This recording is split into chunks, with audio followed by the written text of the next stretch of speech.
কলকাতার রাস্তায় চায়ের টঙের দোকানে সকালে কিংবা বিকালে এই আদ্রাকওয়ালি চায় কিন্তু আমরা কম বেশি সবাই খেয়েছি। আজকে আমার রান্নাঘরে আপনাদের জন্য কলকাতার বিখ্যাত আদ্রাকওয়ালি চায়ের রেসিপি নিয়ে এসেছি।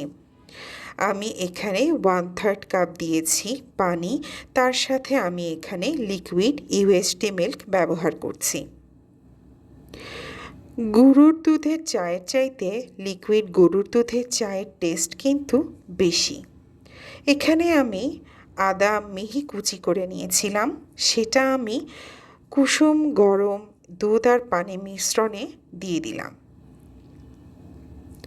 চাটা লিকারটা নির্ভর করে আপনি কতটুকু কড়া খেতে পছন্দ করেন।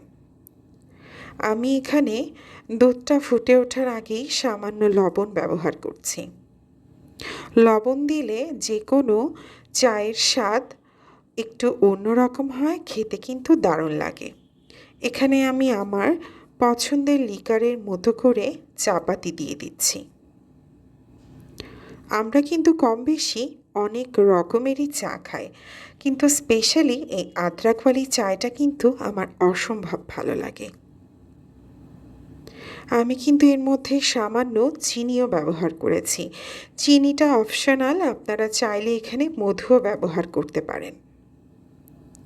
এখন চায়ের বলকটা উঠে একটা সুন্দর কালার চলে এসেছে, তখনই কিন্তু বুঝতে পারবেন আপনার চাটা রেডি, স্পেশালি যখন আদার ফ্লেভারটা আপনার নাকে এসে হালকা একটা বাড়ি দেবে।